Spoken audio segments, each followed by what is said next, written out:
Good afternoon, everybody. Let me make sure they've got the mic on. We got mic on. We are good to go. Excited to be with you here today on this Monday to launch a new week with a new focus. And again, make sure I don't have any echoing going on. And excited about today's focus more than anything. But before we get started, I've got my little ticker going because this is the week now where we apply everything since I'm Monday through Friday now. And I have 6 different times that I come live with you during the week to do nothing but to keep us focused, keep us motivated, maybe even go into prayer or bring a message that maybe you're needing right then, right there for your life, for your family, for your relationships, for your health, for your finances, maybe even your career. And so welcome, you guys. I'm Tracy Casey-Arnold, better known as TA, Superhero for Christ, coming to you on a Monday where we're going to be moving into a certain focus, a certain, mindset, something that we need to know and get anchored in as we start off on sometimes the most hardest day out of the week is Monday. So it's On the Move Monday with TA, you guys. So our word today that we're going to dive into for our Monday, moving into like a Monday movement, is called dominate. And as you guys saw on my message, I put ding, ding, because it's time to get in the ring because it is you versus you. And the first thing that I want to do is I want to go to a great scripture, and it's a story here in the Bible, and we're going to take it from Luke chapter 19, and we're going to start in verse number 11. And this is where Jesus went to Jericho. And I like this parable story because Jesus was the type of teacher to where he didn't just give you the answer. You could ask him a question and he wasn't going to just say yes or no. He was always going to be a teacher.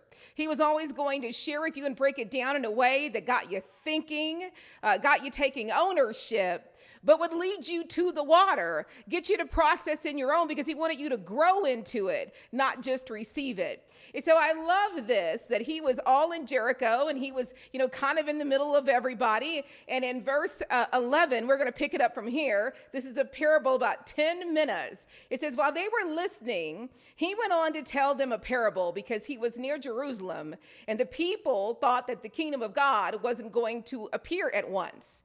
He said, a man of noble birth went to a distant country to have himself appointed king and then to return. So he called 10 of his servants and gave them 10 minas. Put this money to work, he said, until I come back.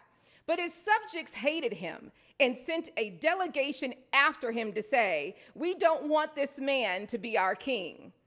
However, he was made king and returned home.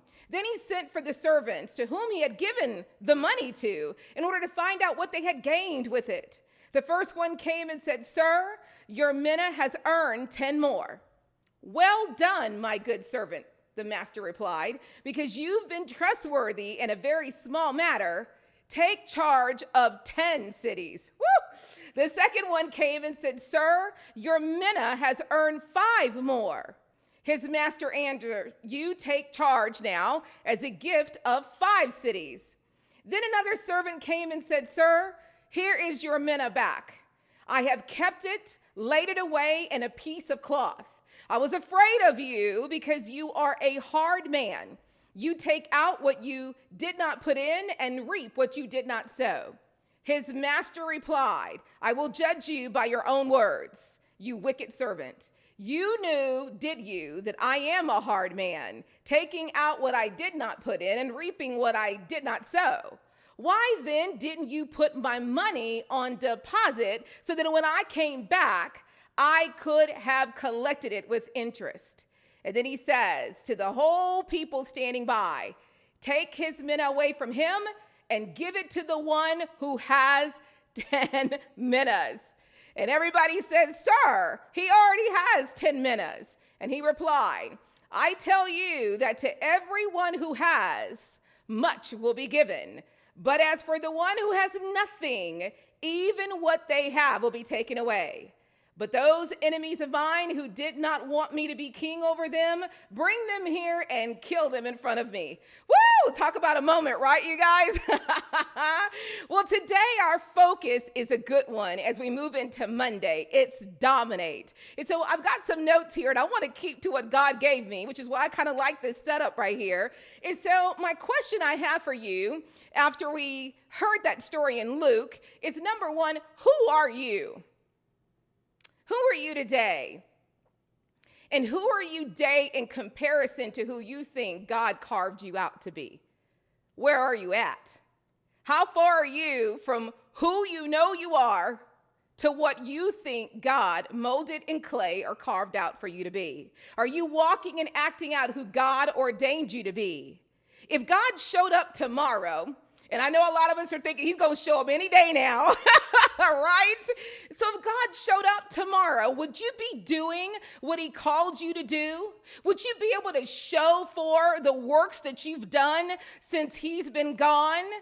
Are you someone that can show that you're salt, which is what we're supposed to add to life, or are you pepper? Woo! Are you going to show that you were sweet, that you added flavor to the world? Or man, are you sour, that just soured it up? You know, there is a true battle within us. And it's not just a battle of us versus us, as it is the you who we are in comparison to what God carved when we were in the womb of our mother. I want you to think about that. See, it's really hard for us sometimes to grab that visualization, because that's a magnitude that we can't even comprehend. Some of us just downright can't believe it, or it's hard for us to stay on the course even if we believe it, because we can get distracted, and mainly the distraction is us. So I want you to think about that. Who did God carve you out to be? Who did he mold you in your mother's womb to be? And what are you doing today to walk in line with that? Or are you far from it? Okay, there's a true battle within us versus God who we created. Our thoughts, what are our thoughts? Are our thoughts that God created for us to think? Is our behavior what God created us to do? Is our actions what God would have written for us? Our reactions what God carved out for us and molded us to be? Who we are aspiring to be? Are we chasing after a dream that we truly believe that God made for us and ordained for us or prepared for us? Are we pursuing the life that God wrote us to pursue? Who we are and what we are today, as it is written in Genesis, we are an image of him. Are we an image of God? You know, so what I wanted to do is, our word is dominate. And I wanted to break down this word. I'm going to go pretty quick because this is pretty powerful. I don't need to say much, but just to read it to you. To dominate is exactly what we have to do over the person that we are in comparison to, if we truly assess who we are and who we think God created us to be. And how far are we? Like I said, if he showed up today, could we be a good servant and say, Lord, you gave me this, but I grew this. Lord, you put me responsible for this mission, and this is what I did with it. How many of us, if God did show up, because we're all talking about we're at the end, so if he showed up later today, if he showed up tonight, if he showed up in 30 days, if he showed up in 6 months, could you present yourself to your master and say, Lord, this is what I've done with what you gave me. This is what I've done with who you've made me. This is what I've done with you ordained me to do. And this is what I've done, Lord, to even add unto you, to grow what you gave me. Could we stand before the Lord and truly say that? So our word is to dominate. That's what we're going to do, because there has to be a shift. Number one, we got to dominate over our own flesh. We got to dominate over our own worldly self. We got to dominate over who we think we are when we wake up and look in the mirror, and dominate over that with the person that God created. So dominate actually is also derived from dominion. And we know that God said for us to take dominion. And we're going to read that scripture here in a little bit. But dominate is to control. It is to exert the supreme determining thought and a guiding influence on the ambition that you've dominated and overseen it. It's to overlook from a superior elevation or command because of superior height or position. To be predominant is like sugar maples dominant in the forest. To have or exert mastery, control, or preeminence.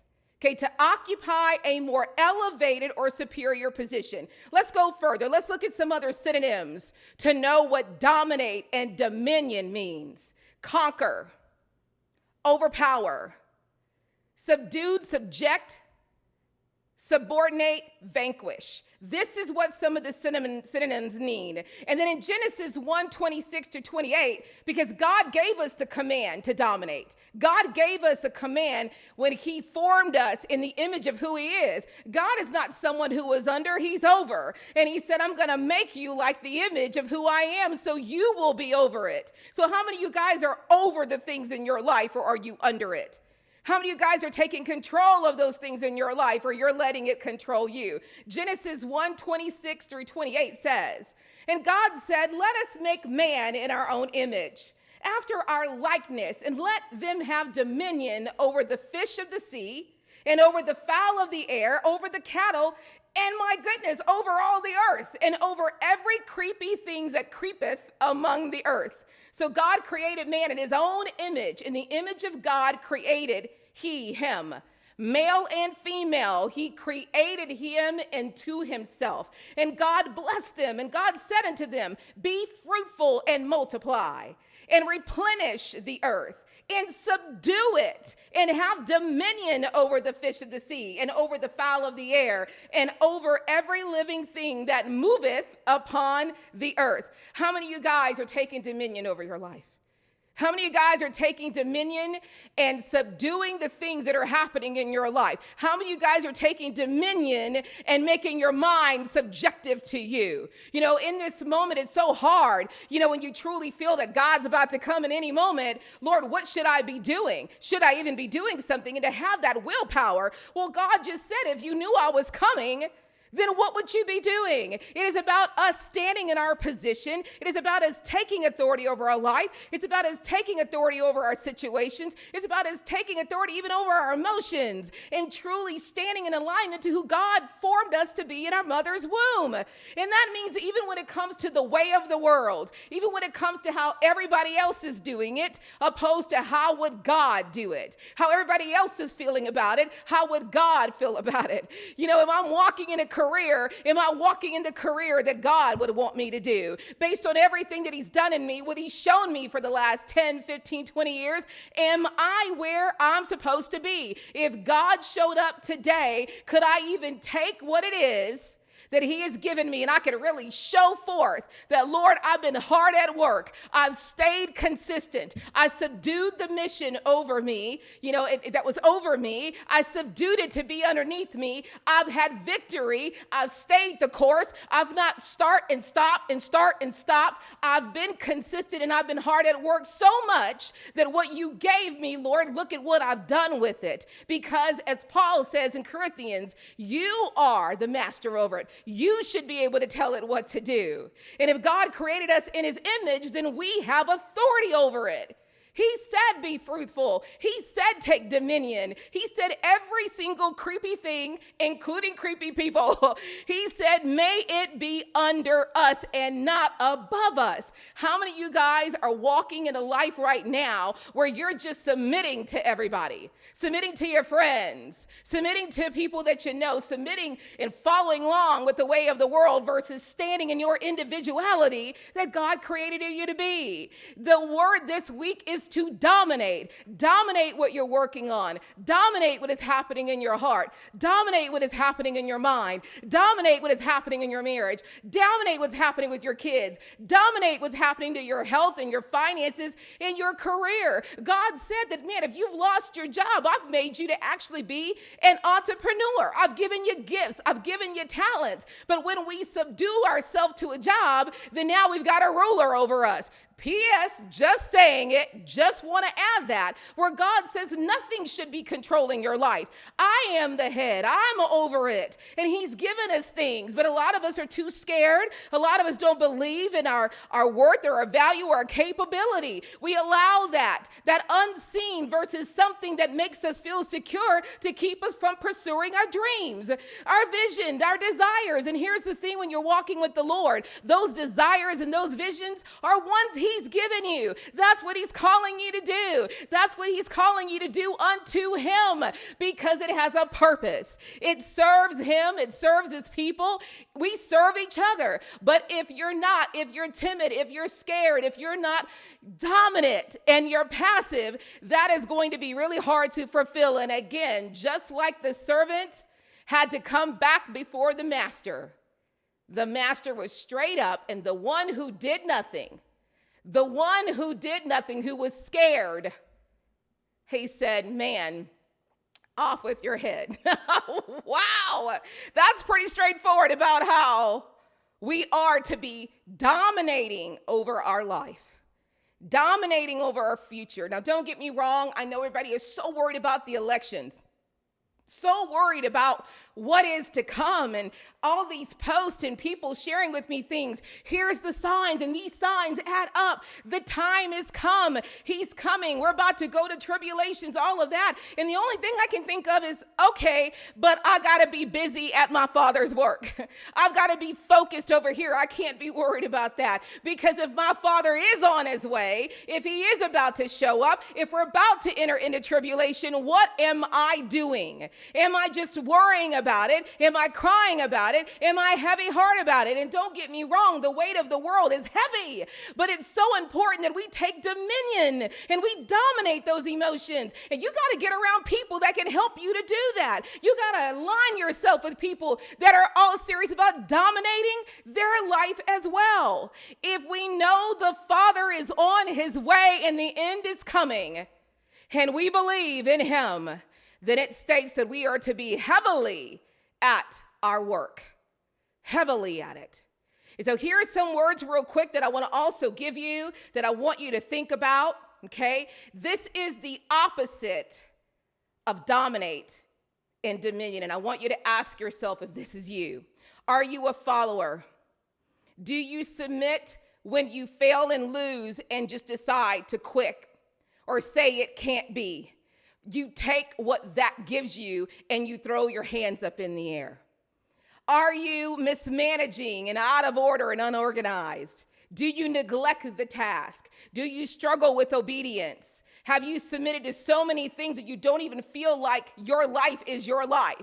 Have you surrendered to so many things that you just feel like other people write your future, or other people are going to dictate your future? Or have you spoken over it, you've spoken to it, and say, as for me, as for my house, it will be different? Have you yielded to all of this that is going on in the world, and now you've got yourself in an extreme worry, extreme panic, extremist, let's just say that, because you're so worried and scared, and it's rocked your faith to the point you're trying to find your faith? Do you just go along and not say anything and not speak up and share your heart and share your thoughts? You just say, well, I'm going to go along because I'm going to support this person because, versus you speaking your truth, you standing up and saying what your heart is, you speaking and saying what your desire is. Do you just sit there in order to keep the peace because you're not one that likes confrontation, that you just go along and you allow that to be the easy road and the easy way out? Do you abandon things? You start it and you abandon it. Do you just let go and give up or drop out? Okay. Do you stay encouraged, or do you find that fight is starting to wither at you, that your encouragement, your strength is starting to fade? Okay. Do you find yourself declining and on a descent? Are you moving backwards? Are you someone that is upholding what you truly believe, or are you becoming submissive? These are things that go completely opposite to who Christ says we are. We are to dominate and take dominance over things. We are to take our dreams, our desires, and be hard at work, even if the end is coming. We are not to sit. We are not to waver. We are not to be pacified. We are to be motivated. We are to crank it up. We are to turn it into beast mode. Even the things that we are working on in our career, our jobs, because again, God gets to spend us the way he wants us. And we don't know what he's doing with these things, but if he's called you to it, if he's brought it to you, if he's given it to you as a provision, then we are to be a good steward. We are to be hard at work. We are to value it, to take care of it, to protect it. If God's the one who brought it to us, we're not to throw up our hands and just turn to sour grapes opposed to salt. This is when we are to stand and rise up and stand more and speak to those things in our life that wants to tell us something different, including maybe even people around you. So what if you got to stand alone? You're not. You've got the most powerful person in your back, on your side, in front of you, and behind you. You've got God who's there with you. And according to what we believe, there's nobody else better than God being with you. And he says, I am for you. And if I'm standing with you, nothing can prevail against you. But we've got to be in a domineering, taking dominion over all of it. Don't just allow the way of the world and what the world has taught you, man has taught you how you are to be, how things are to be. To me, if it's not in the word, then we got to be careful. Who created it? Who started it? Who ordained it? Who made it so? So as we move into this week, it is really important that we move into the word dominate. Dominate over our fears, over our disbelief.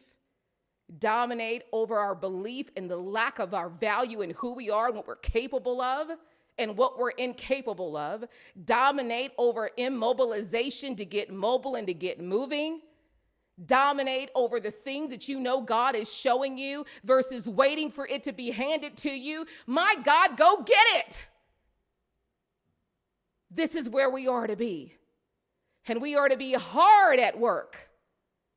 Hard at work with what God has given us because that honors him. And as he said to these that he left until he came back, what did you do with what I gave you? What did you do with what I put in you? What did you do with what I ordained you to do?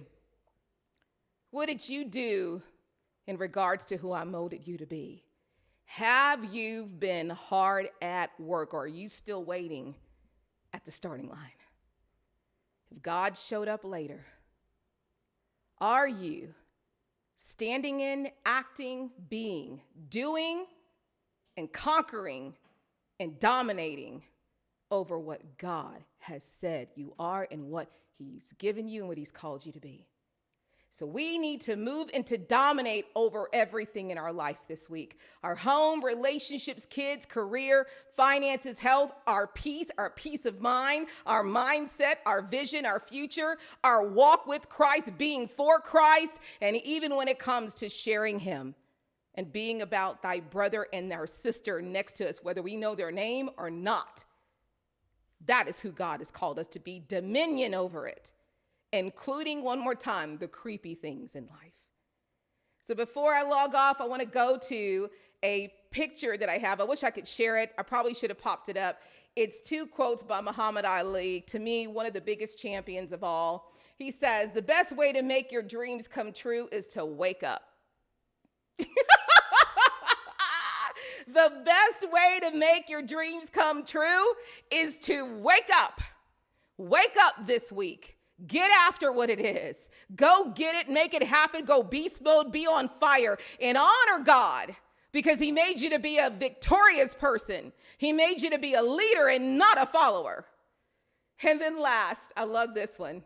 It isn't the mountains ahead to climb that wear you down. Let me say that one more time. It isn't the mountains ahead to climb that wears you down. It's the pebble in your shoe. Remove that pebble. It's time to get after it, time to go get it, time to crank it up, and for us to be busy at work because our Father is coming. We don't know the time, we don't know the hour. It could be 10, 20, 50 years from now, but however many years you've got left of your life, what are you doing with it? And who he created you to be in your mother's womb, can you look in the mirror and say, God, I know I am standing, walking, and aligning myself with that. And I'm going to get busy at it until you come, because I want to find myself as a good steward of who you've called me to be and what you've given me. So I love you guys. Make sure you tune in this week. Again, I am 6 different times in 5 days during the week. Tomorrow night, we do have our word up. And yes, I felt the shift that that can't be at 6:55. That needs to be at 7:55 Central Standard. And again, we're going to keep adjusting it just because I really realize that those that log on Tuesday night are really studying the word. They are really wanting to focus on it. They really want to break it down, and they really want to learn it to not only eat it, but they want it to manifest as fruit that they can bear to other people. So that is going to be 7:55 Central Standard Time, 8:55 on the East Coast. There we go. And then there you go, Pacific Coasters. You got it, 5:55. And then make sure you tune in on Wednesday at 11:55 Central Standard, as we will be doing the Power Thoughts Message in a Movie. Make sure you tune in Thursday night with me and my brothers at 6:55 Central Standard. And make sure you guys, you tune in twice with me on Friday. Instagram is Instagram Love Friday. My God, that message I brought, the garden is on fire right now. Woo!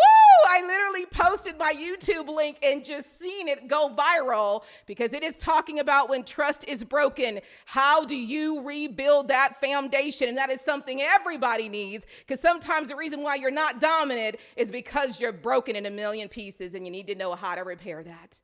And then also join me, you guys, Friday night for happy hour, where all we do is pray.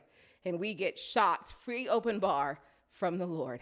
I love you guys. Have a great week, and I'll see you tomorrow night, you guys. And I always got to come over here and look at my little outro video. There it is. I love you. See you tomorrow night. Bye-bye.